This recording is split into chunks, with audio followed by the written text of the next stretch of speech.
Hello students, welcome in Babita Science tutorial. Let's continue our chapter Chemical Reactions and Equation of a class 10 NCERT Science, and this is our chapter 1 part 7. In the previous topic we have discussed about the combination reactions. Now in this video I will explain you what is a decomposition reactions.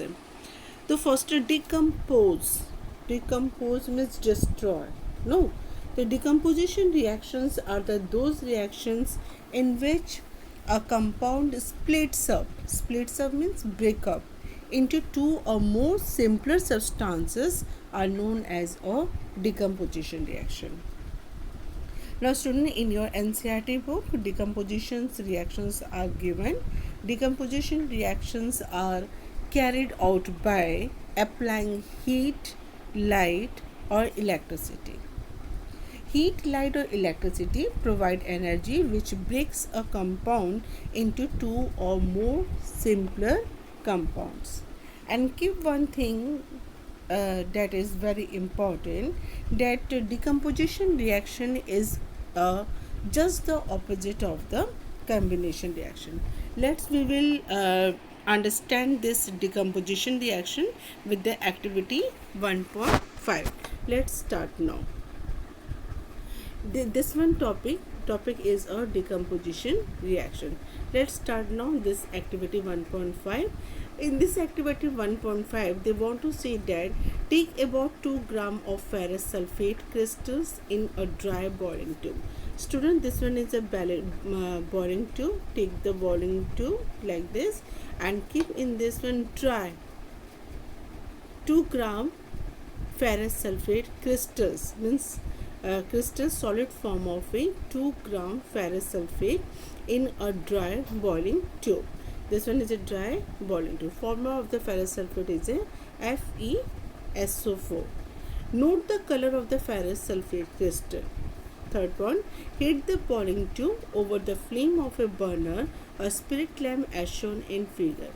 Before heating this test tube, you will check the color of the ferrous sulfate crystal.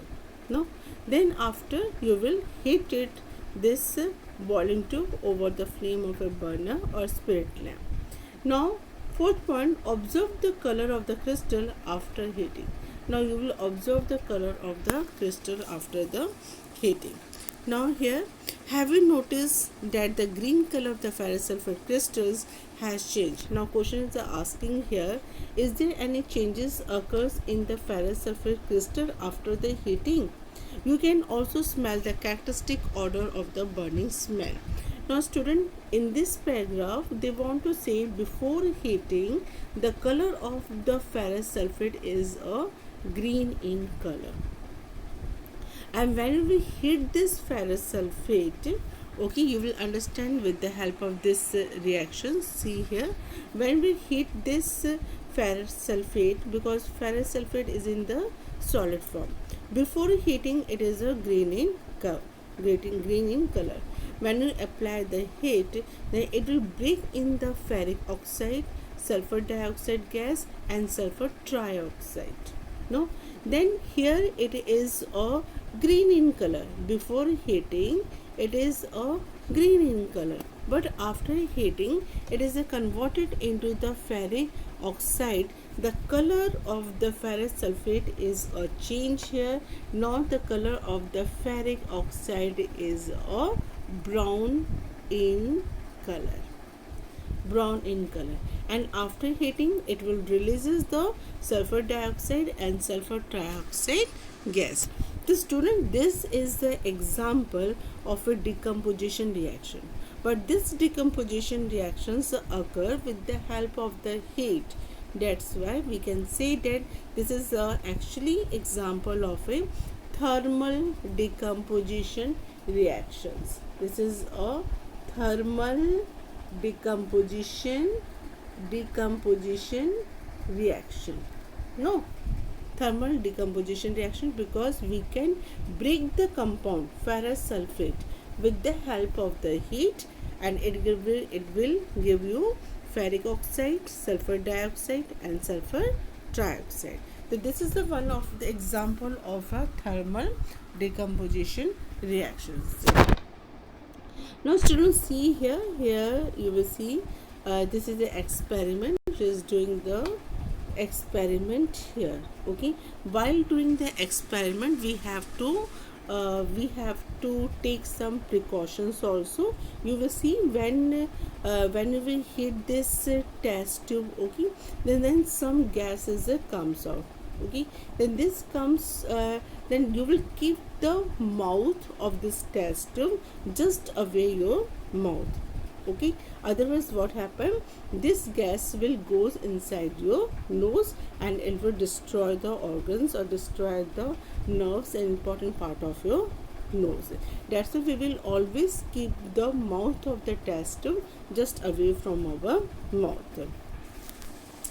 Now see here, this one experiment is given now in this paragraph they want to say, in this reaction you can observe that a single reactant, yes, ferrous sulfate is the single reactant, it's a single reactant, and by applying the heat it break into the ferric oxide. Now this is a decomposition reaction. Ferrous sulfate crystal FeSO4.7S2O. Students, here 7S2O is a, what is it here, water of a crystallization, 7 molecules of water of crystallization. No, then when we heat this ferrous sulfate FeSO4.7S2O, then this 7S2O lose water when heated, and color of the crystal changes in the decomposed to ferric oxide. Now color will be changed here. No, before the heat the color of the ferrous sulfate is a green in color, but after heat it will convert it into the ferric oxide and the color is here brown in color. And some gases is a comes out, sulfur dioxide, sulfur trioxide. Ferric oxide is a solid while sulfur dioxide and sulfur trioxides are the gas. Means ferric oxide is a here at physical state is S is here, then it means it is the ferric oxide is in the solid form, and here G is written, here G is written, means sulfur dioxide and trioxide both are the gas. Decomposition of a calcium carbonate to calcium oxide and carbon dioxide on heating is an important decomposition reaction used to various industries. Now student, this one is your another example. This one is your another example. Means decomposition of a calcium carbonate. No, formula of the calcium carbonate is a CaCO3. When we apply the heat, now here you will see here CaCO3 is a one reactant, it's a one compound here. When we apply the heat here, then this calcium carbonate is a breakdown and it will give rise to you calcium oxide and carbon dioxide gas. Now calcium oxide is in the solid form, and another name of the calcium oxide is a quicklime and carbon dioxide gas is a releases.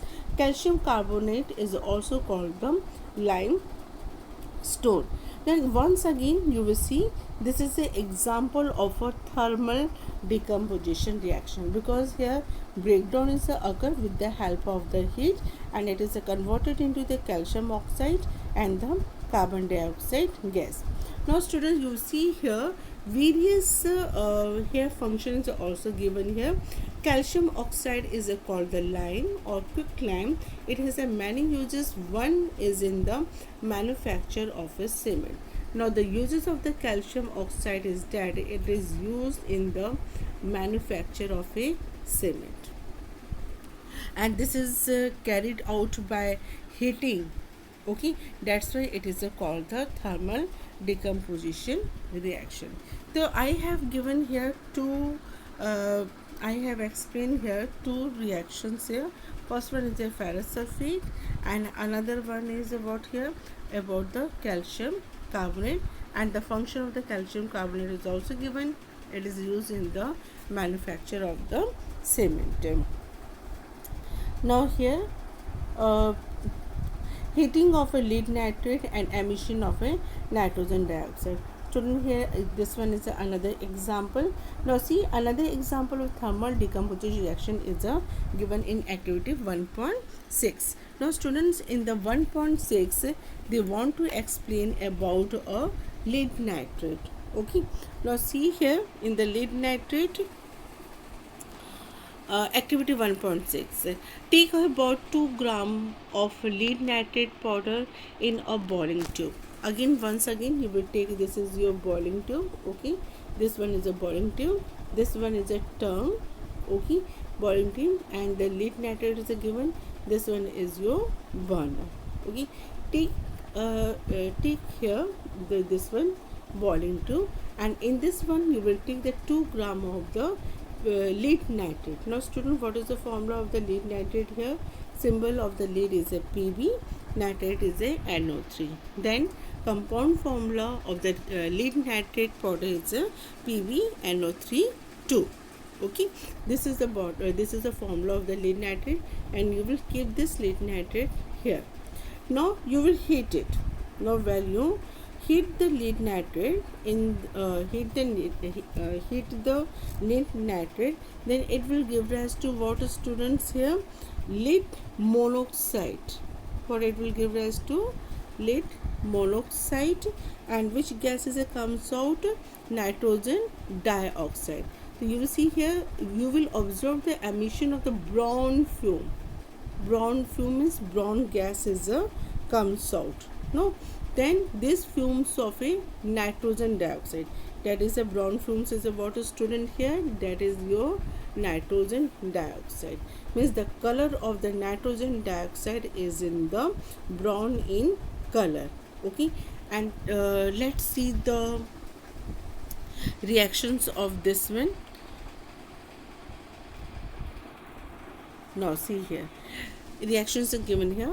This one is a PbNO3 2. This is in the solid in formula of the lead nitrate. Okay, when we apply the heat, when we heat it, then it will give rise to lead oxide plus nitrogen, or we can say nitrogen dioxide, oxygen gases evolve here. Okay, then again this one is the example of the thermal decomposition reactions.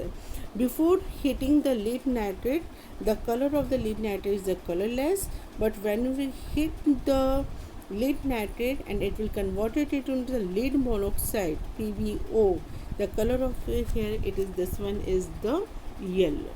The color of this one is the yellow, and this nitrogen dioxide gas is in the brown in color.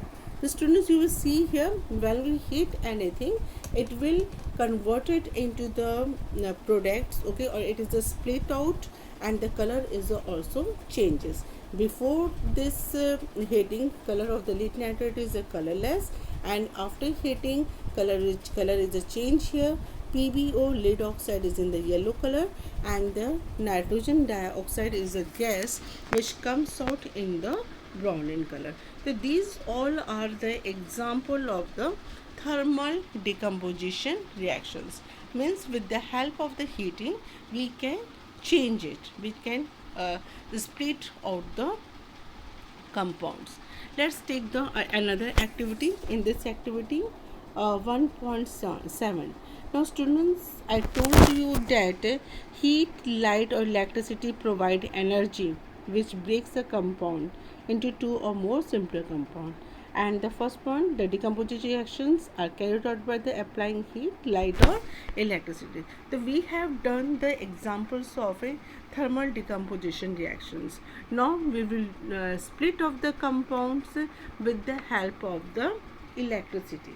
Now here we will do the, if we will do the decomposition reaction with the help of the electricity, that is called the electrolysis of a water. If we done anything with the help of the electricity, then that is called the electrolysis of a water. Now let's do this activity. In this activity 7, now I will read this one. Take a plastic mug, drill 2 holes at its base and fit rubber stoppers in these holes. insert carbon electrodes in this rubber stoppers as shown in figure 1.6. Student, this one is your class, this one is your mug, okay, and you will make a two holes in the mug. This one and this one is a two, and you can use the rubber stoppers. This one is a rubber stoppers, okay. This one brown in color is a rubber stopper, and insert a two carbon rod. Insert a two graphite rod, because graphite is also made of the carbon, that's why we can use the word carbon rod also. Here you can insert the two rod here, okay, and take the battery. Next point is a connect these electrodes to a 6-volt battery. Now connect this one, okay, into the 6-volt battery. This one is the you will see here, this one is your battery, okay. And the third point, fill the mug with the water much that the electrodes are immersed, add a few drops of dilute sulfuric acid to the water. Students, see here, this is a mug, okay. In this mug you will fill the water here. You will fill the water, but you can add the dilute sulfuric acid to the water. The why we add the sulfuric acid in this mug? Is there any reason? Yes, we can add the acid in the water to conduct the electricity. Means electricity is easily flow inside the water. If the water is pure, the electricity is not conduct there. If the water is impure, then electricity is conduct, because there is lots of impurities are present here. For the better result, we can add the here sulfuric acid, and in the sulfuric acid, electricity flow very easily. Now take two red test tube filled with water and inverted them over the two carbon electrode. Students, you will see here, this one is your test tube 1, and this one is another test tube. You will keep this test tube in the inverted way, means just opposite like this, okay, over the electrode. Both the test tube keep over the this one electrode in the inverted way, okay. Take two test tube filled with the water and invert it. Switch on the current and leave the apparatus undisturbed for the some time. Students, you will see here two electrodes they are taken. First one is the anode and second one is the cathode. Now anode has a here anode is connected with the battery, and cathode is also connected with the battery. Anode has the positive charge and cathode has here the negative charges, okay, because here two electrodes are given. One electrode is connected with this battery, and another electrode, which is the negative in charge, that is the cathode, is connected with this battery. If two positive and negative charges are present, then current is easily flow inside it. Then it is very important to check the correct connections, okay, in the battery. Now another point,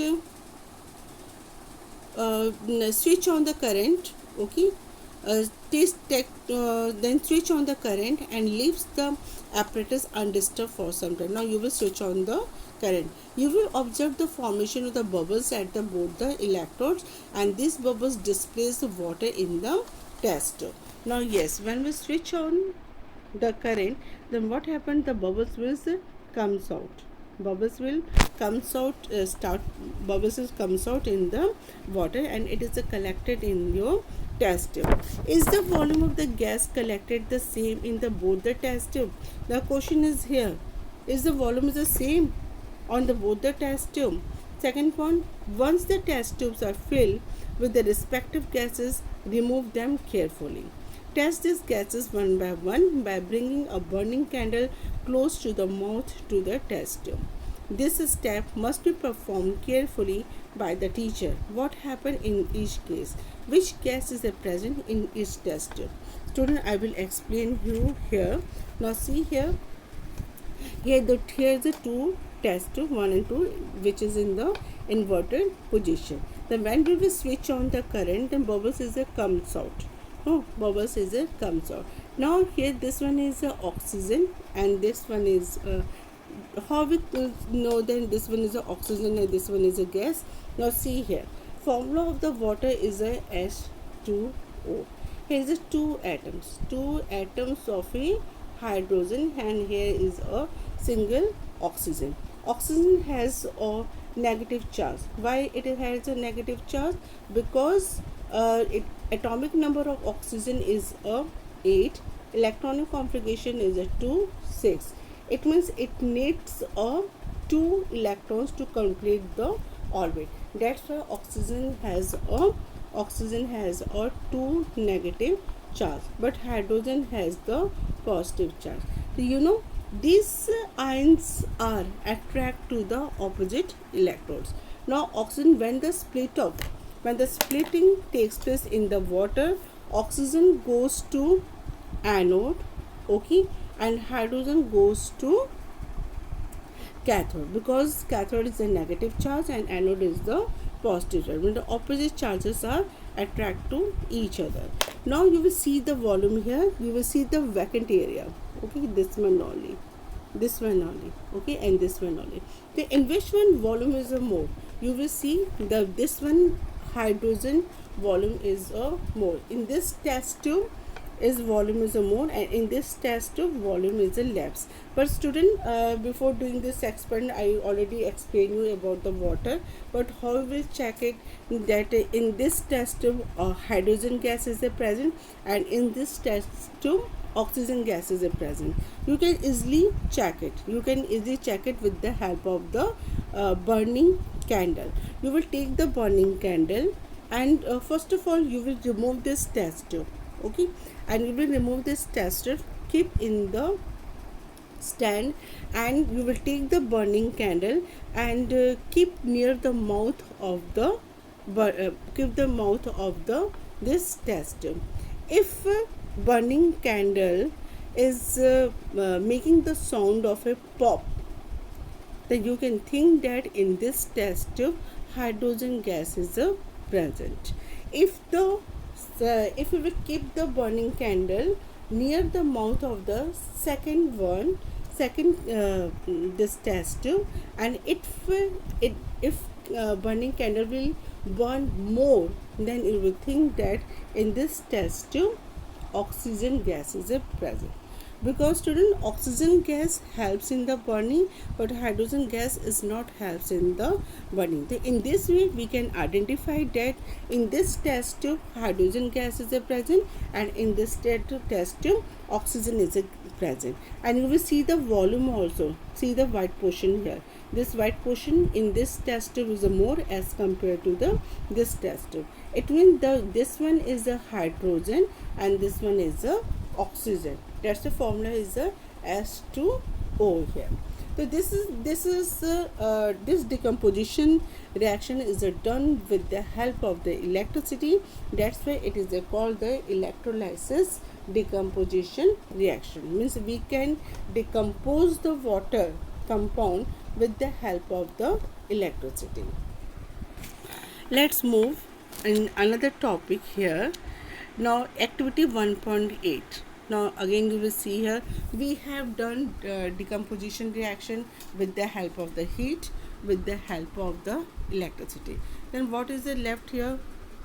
Sunlight or light? Because in the starting I told you electricity decomposition reaction we can done with the help of the heat, electricity or light. Now in this activity 1.8, take about 2 grams silver chloride. No, silver chloride formula of this one, silver chloride is a AgCl in a china dish. No, what is its color? Place the china dish to sunlight for some time. No, for some time. Here example is given about the china dish silver chloride, and you will keep this silver chloride in the sunlight. In which one? In the china dish. Okay. Now see here, Observe the color of the silver chloride after some time. Students, see here, this one is your china dish, okay, and this one is your, inside the china dish is the silver chloride, and keep in the sunlight. Now what happened? Okay, is there anything happen in when we keep the silver chloride in the sunlight? Yes, you will see here, uh, AgCl. Okay, this one is a china dish, and in this one is AgCl. With the help of this sunlight, this AgCl silver chloride is a breakdown, and it will give rise to silver. Okay, and here chloride. Okay, so this is what we can do the decomposition reactions with the help of the sunlight also. Okay, before doing this one, silver chloride, the color of the silver chloride is a white in color. Okay, and after the heat, or when we keep this silver chloride in the sunlight, it is split up. Okay, and it will give rise to a what, grayish white. Silver is in which color, grayish white, and the chlorine gas is that comes out, which is in which color, yellowish green. These reactions also indicate that we can easily split up the compound with the help of the sunlight. Okay, now let's proceed into the another paragraph.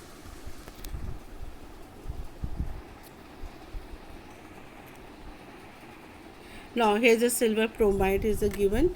Silver bromide also behaves in the same way. Here AgBr, silver bromide, with the help of the sunlight. Okay, it's a breakdown, and it will give rise to silver is in the solid form, and bromide is in the gas. Okay, silver bromide again, before the heating, silver bromide is in the pale yellow in color, and after breakdown, silver color is a grayish white, and bromine is a red brown in color. Then above reactions are also used to black and white photography. This reaction function of this one, where we take this, where we use this reaction, then these reactions are used to black and white photography. Now, what form of energy is causing this decomposition reaction? Sunlight. Now, with the help of the sunlight, we can break down the compound silver bromide into the silver and bromine. We have seen that the decomposition reactions require energy either in the form of heat, light, or electricity for breaking down the reactants. Reactions in which energy is absorbed are known as the endothermic reactions. Students, I already explained you about the endothermic reactions and exothermic reactions. Endothermic reaction in which heat is absorbed. Exothermic reaction in which heat is evolve or comes out. That is the difference between the endothermic and exothermic reactions. Students, this topic is very important. You can understand this topic very nicely, because questions are asking related to this decomposition reaction. Define it, and they are asking about the give the one example of the thermal decomposition reactions, electrolysis decomposition reactions, and with the help of the sunlight. Okay, then you will, in this topic we have already studied that before the heating color is a different, and after the heating color is a totally changes. No, so that's why they are using the decomposition reactions in many ways. So this is all about the decomposition reaction, students. If you have any problem related to this decomposition reaction, you will comment me in my comment box. Till then, bye and have a nice day.